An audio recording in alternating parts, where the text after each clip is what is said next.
Hello everyone, welcome back to my channel. आज का topic है हमारा एंथ्रोपोमेट्रिक मेजरमेंट। ये बीएससी नर्सिंग और जीएनएम का दोनों का टॉपिक आता है। पीडिया का सब्जेक्ट में भी है और ओबीसी के। मोस्ट इम्पॉर्टेंट टॉपिक है anthropometric measurement. Most of the viva जो होता है पीडिया ओबीसी का वो इसी से होता है। वीडियो सेव कर लीजिएगा, ये मोस्ट इम्पॉर्टेंट वीडियो है।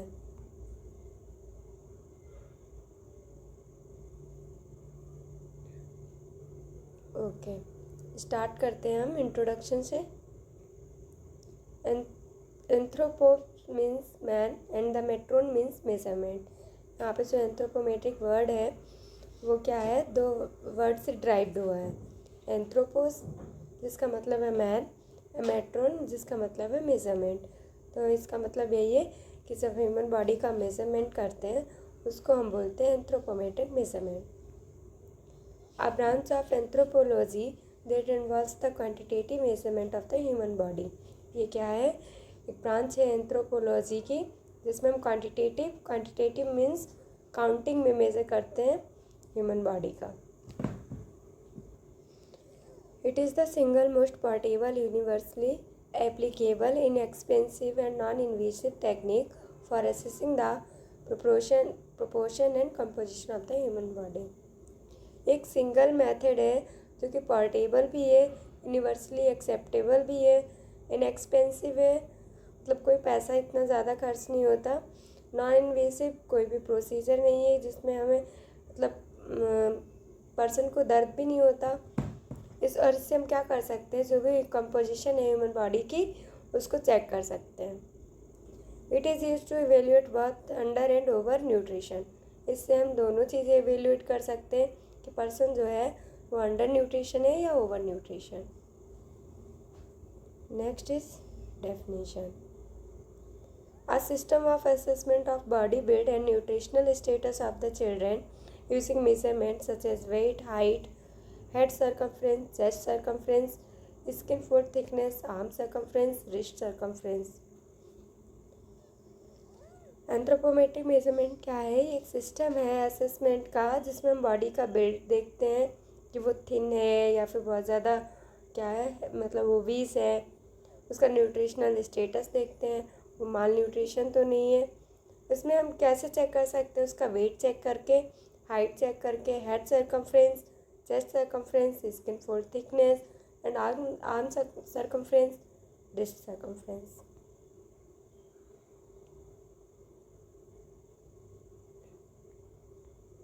नेक्स्ट हम पढ़ेंगे इसका पर्पस।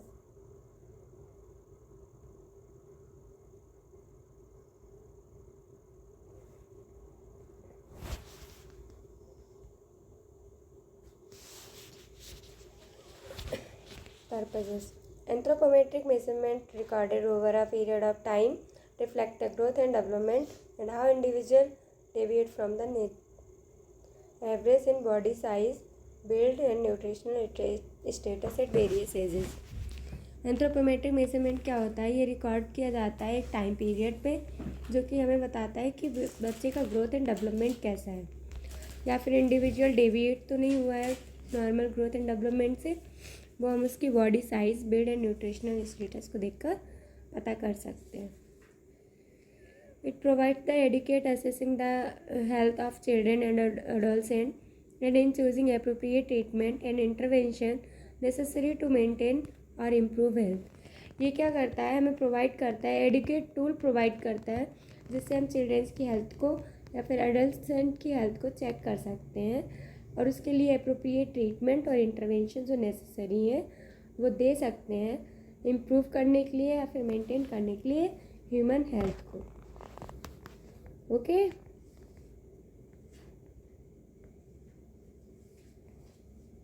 नेक्स्ट आता है हमारा parameters of anthropometric measurement. First one is age dependent factors, age independent factors.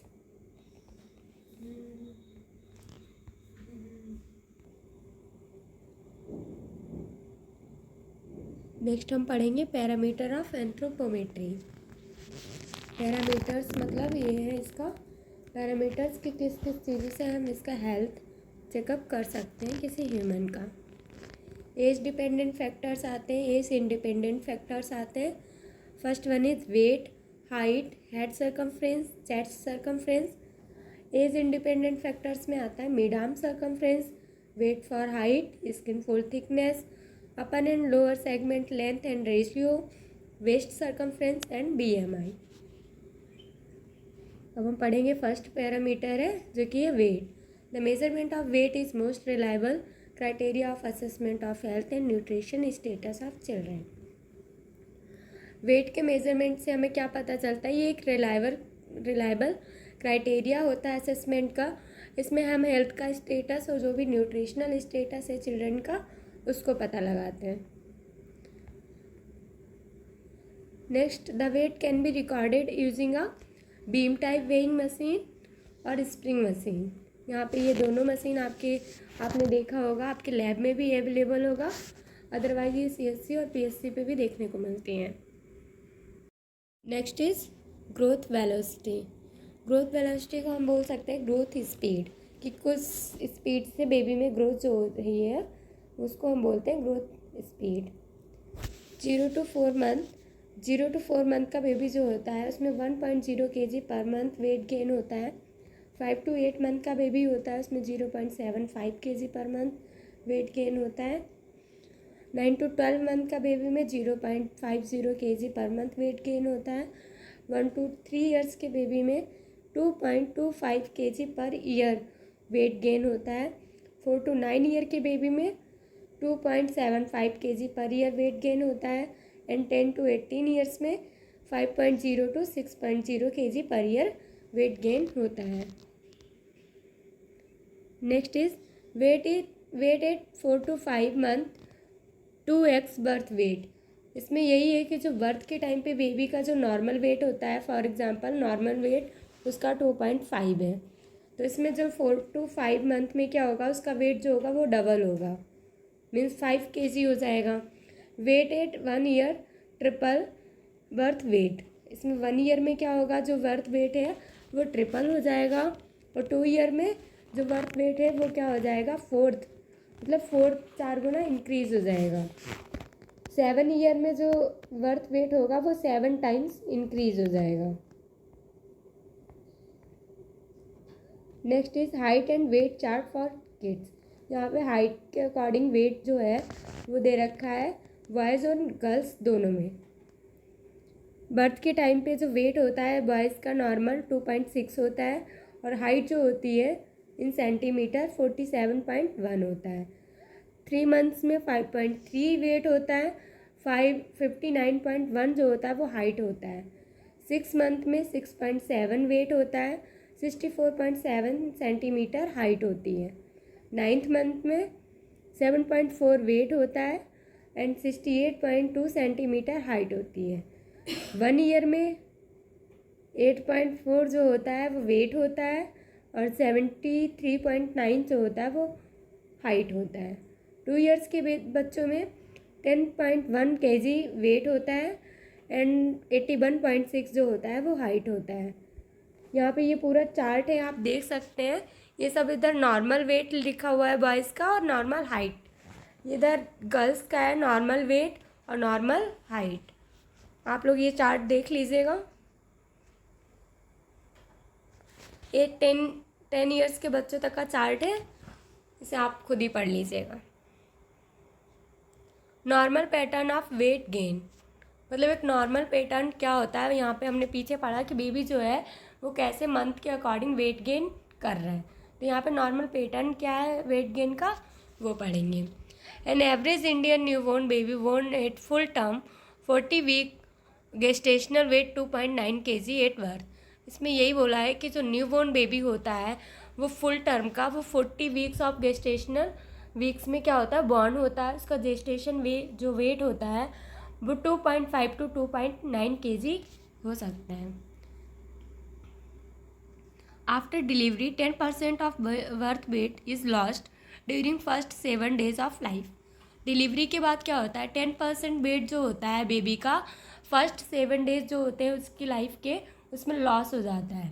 The birth weight is regain after 10 days of life. जैसे ही 10 days होते हैं, नेक्स्ट 10 days जो आते हैं उसमें बेबी क्या करता है, वेट रिगेन करना स्टार्ट कर देता है। ये वेट लॉस क्यों होता है, क्योंकि बेबी जो होता है वो इंट्राइन इन्वायरमेंट से निकल के एक्स्ट्रा यूट्राइन इन्वायरमेंट में आता है, जिसकी वजह से उसकी बॉडी को थोड़े चेंजेस अडॉप्ट करने पड़ते हैं, तभी वहाँ पे क्या होता है, वो वेट लॉस करता है। A child doubles, triples and quadruples the birth weight by 5 months, 1 year, 2 year respectively।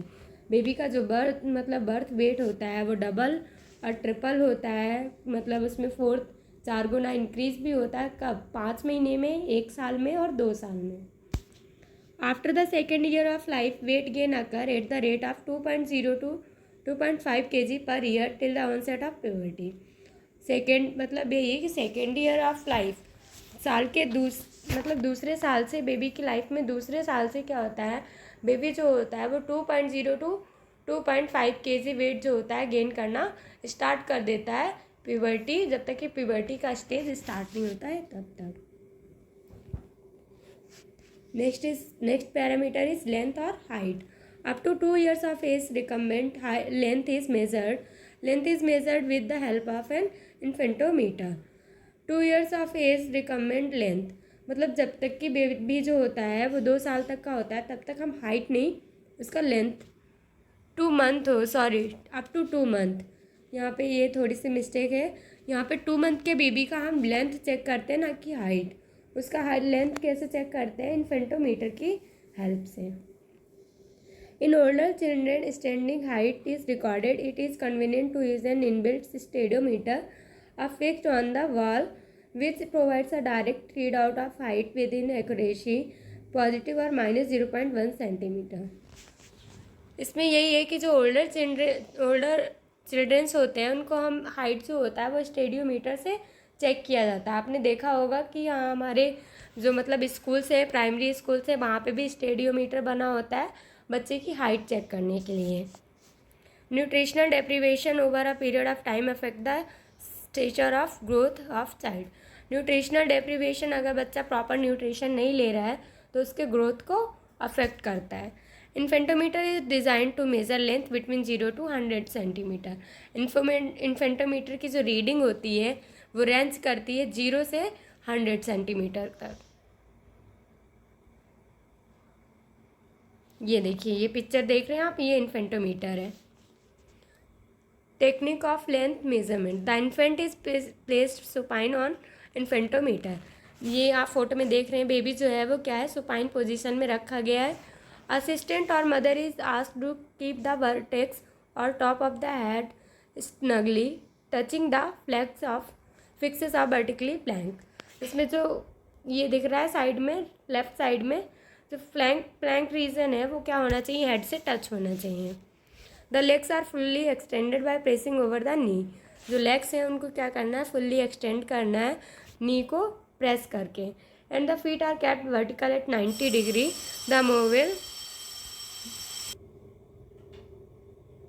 feet are kept vertical at 90 degree. The movable pedal plank of infantometer is snugly opposed against the soles and length is read from the scale. इसमें यही होला, जो अपर Planck है वो touch होना चाहिए head से, और जो लोअर प्लैंक है इन्फेंटोमीटर का वो फीट से टच होना चाहिए। और हम रीडिंग देख लेंगे, जो रीडिंग स्केल बनी हुई है इन्फेंटोमीटर में उससे रीडिंग चेक कर लें कि कितने सेंटीमीटर का बेबी है। Next is technique for height measurement. In older children who can stand, height can be measured by rod attached to the lever type machine or by stadiometer. Older children क्या होता है, हम उनको क्या stadiometer के पास ले जाके उनको खड़ा कर देते हैं, जो भी वहाँ पे स्केल बनी है उसके अकॉर्डिंग हम लेंथ को चेक कर लेते हैं। Child should stand with bare feet on the flat floor against a wall, feet parallel and with heels, buttocks, shoulder and occiput touching the wall. इसमें मतलब बच्चे को बोलना है कि वो क्या नंगे पैर खड़े हो जाए, उसका जो भी पैर मतलब पैरेलल होना चाहिए बॉल के, और हील्स, बटॉक्स और शोल्डर्स और ऑक्सीपुट वो टच करना चाहिए बॉल को। Head should be kept in Frankfurt plane. इसको मतलब बोलना है कि जो हेड है वो क्या है, सीधा रखना है। With the help of wooden spatula और plastic ruler the top most point of the vertex is identified on the wall. कोई भी हम मतलब वुडन का कोई स्टिक ले सकते हैं या फिर कोई प्लास्टिक रूलर ले सकते हैं, जो भी टॉप मोस्ट वर्टेक्स होगा उसको उसके ऊपर रखेंगे तो जो हमारा जो हाईएस्ट पॉइंट होगा हाइट का वो हम आइडेंटिफाई कर पाएंगे clearly. Next, normal pattern of gain in stature. A term newborn measure 50 centimetre at birth. जो टर्म बेबी होता है वो 50 सेंटीमीटर का होता है बर्थ के टाइम पे। The length is 75 centimetre and 90 centimetre bye 1 and 2nd year respectively. जैसे जैसे बेबी क्या होता है, 1 साल का होता है या 2 साल का होता है, तो उसका लेंथ जो होता है वो 75 सेंटीमीटर टू 90 सेंटीमीटर हो जाता है। Till the onset of adolescence children at the rate of 4 to 5 centimetre per year. यहाँ पे जब तक कि बेबी मतलब चिल्ड्रंस जो हैं वो एडोलसेंट नहीं हो जाते तब तक कि उनका जो हाइट का मतलब रेट होता है 4 to 5 सेंटीमीटर पर ईयर बढ़ता रहता है। Age of 13 year a child triples his birth length. जैसे ही बेबी होता है वो 13 ईयर का होता है तो उसका जो चाइल्ड का लेंथ है वो बर्थ लेंथ से ट्रिपल हो जाता है। The following formula can be use for a rough and quick calculation of expected height between the age of 2 to 12 years. ये फार्मूला दिया हुआ है जिससे हम क्या कर सकते हैं, एक्सपेक्टेड हाइट चेक कर सकते हैं बेबी की। Expected height is equal to age in years into 6 + 77। Next is head circumference. Brain growth takes place 70% during fetal life, 15% during infancy and remaining 10% during preschooler years. जो brain की growth होती है वो 70% तो fetal life मतलब intrauterine period में ही हो जाती है, 15% जो होती है वो इन्फेंसी के टाइम पे होती है, बेबी के बोर्न होने के बाद, और रिमेनिंग 10% है वो प्री स्कूल का जब होता है, प्री स्कूलर एज आती है उस टाइम पे होती है।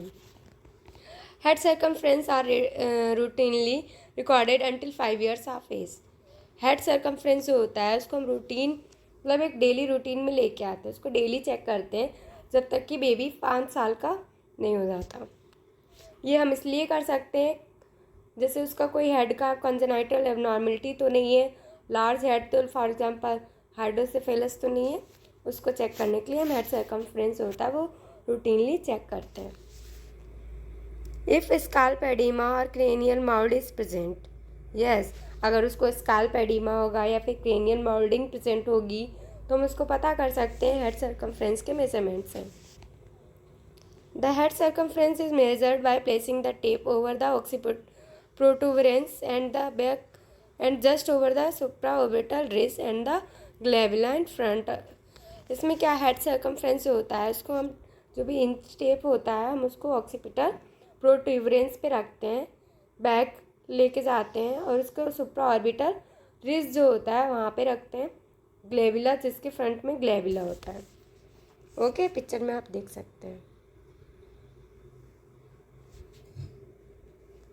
नेक्स्ट है एक्सपेक्टेड हेड सर्कमफ्रेंस इन चिल्ड्रंस। इसमें भी एज के अकॉर्डिंग जो बेबी का हेड सर्कमफ्रेंस है नॉर्मल वो बताया गया है।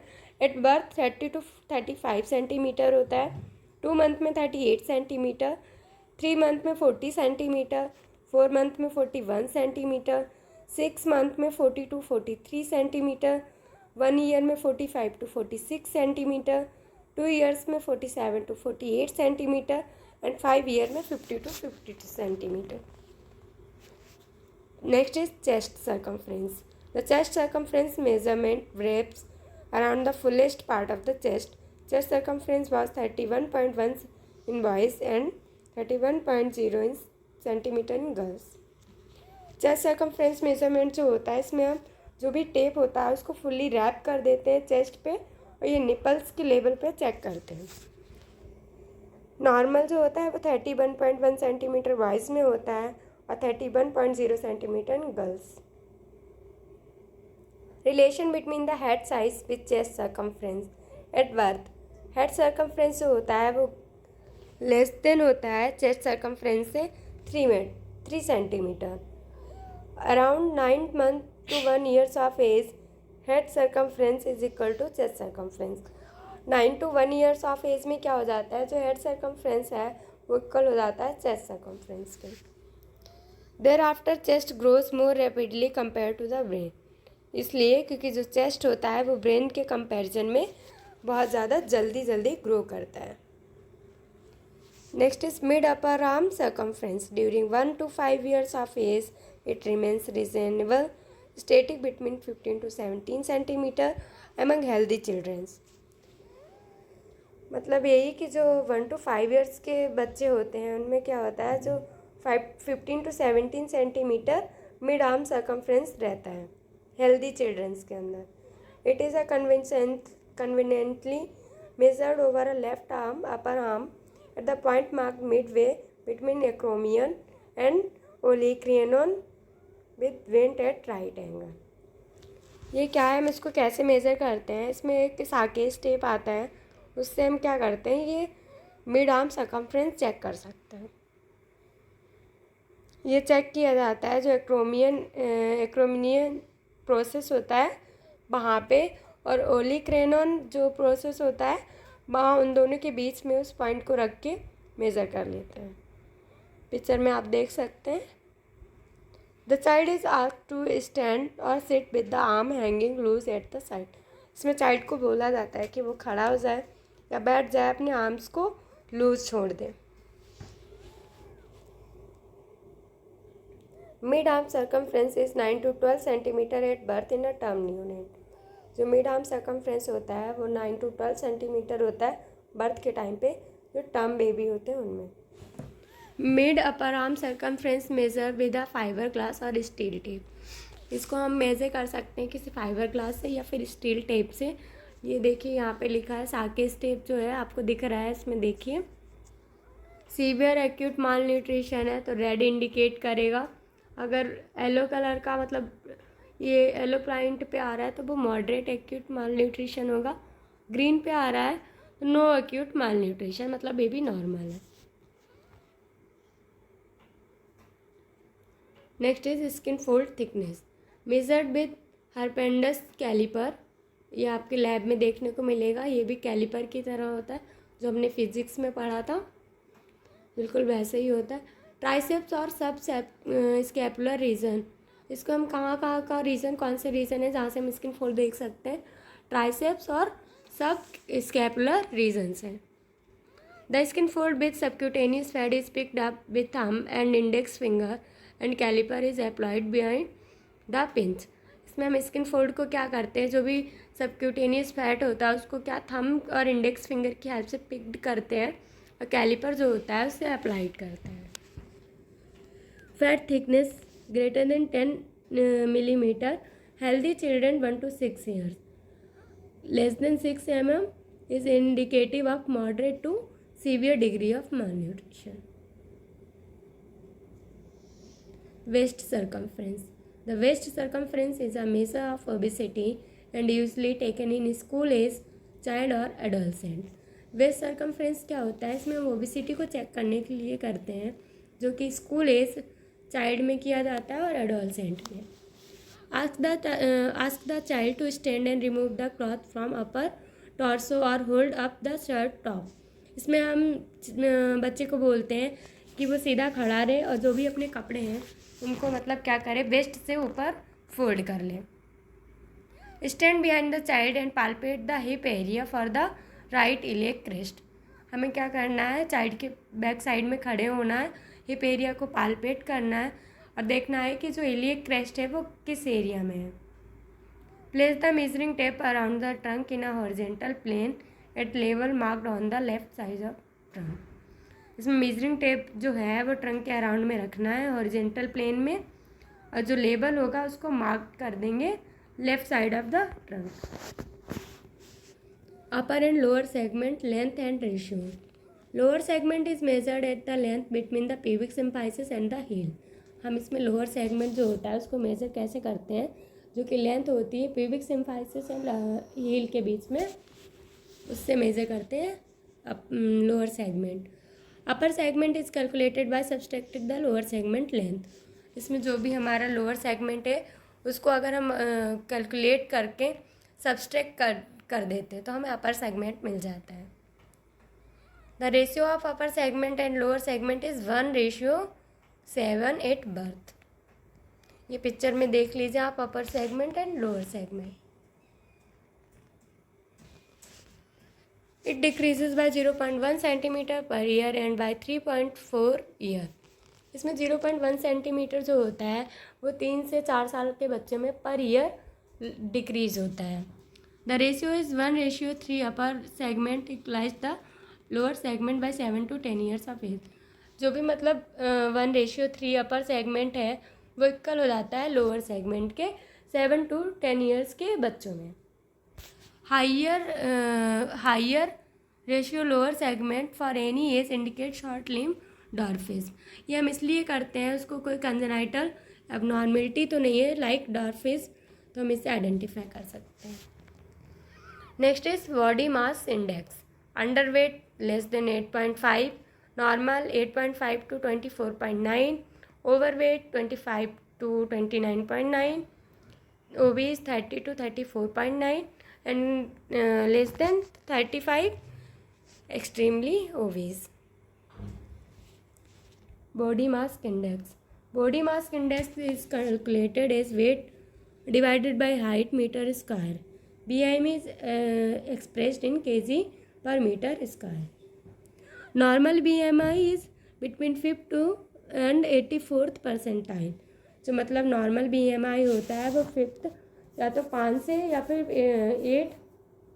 84th परसेंटाइल के बीच में जो BMI होता है वो नॉर्मल होता है।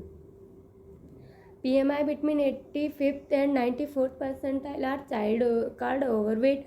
अगर जो उसका मतलब BMI है वो 85 से 94 परसेंटाइल के बीच में तो ओवरवेट है। Obesity is consider BMI for more than 95 percentile. अगर उसका जो ओबेसिटी है वो 95% से ज़्यादा है तो हम उसको बोलेंगे obesity. Children is consider under nourished if the BMI of less than 5%। अगर बेबी का जो मतलब BMI है वो लेस देन 5% है तो हम उसको बोलेंगे कि वो अंडर नरिश्ड है। BMI का यहाँ पे फार्मूला दे रखा है कि BMI कैसे कैलकुलेट करेंगे। BMI is calculated by following formula. BMI is equal to weight in kg upon height in metre square. Advantage of anthropometry. Less expensive and need minimal training. ये less expensive है और इसमें minimal training चाहिए होता है। इसको कोई भी कर सकता है अगर एक बार सिखाया जाए। Readings are reproducible. हम दोबारा से रीडिंग भी कर सकते हैं। ये ऐसा नहीं है कि एक बार रीडिंग ले लिया तो दोबारा मतलब कर नहीं सकते, हम दोबारा इसको रीचेक कर सकते हैं। Objective with high specificity and sensitivity. Objective जो होता है इसका वो मतलब बहुत ज़्यादा स्पेसिफिक होता है और सेंसिटिव होता है। Measures many variables of nutrition significance. ये बहुत सारे वेरिएबल्स जो होते हैं न्यूट्रिशनल वेरिएबल्स उनको चेक कर सकता है। Readings are numerical and gradable on standard growth chart. Readings जो होती हैं वो न्यूमेरिकल नंबर की फॉर्म में भी होती हैं, ग्रेड की फॉर्म में होती हैं, जो ग्रोथ चार्ट होता है उस पर। Next, thank you. अगर आपको वीडियो अच्छा लगा हो तो इसको लाइक करिएगा, सब्सक्राइब करिएगा। मैं नेक्स्ट वीडियो आपको लेके आऊँगी जल्दी ही। मैं कल एक और नया वीडियो अपलोड कर रही हूँ आप लोगों के साथ, तो आप नोटिफिकेशन ऑन करिएगा। Thank you so much.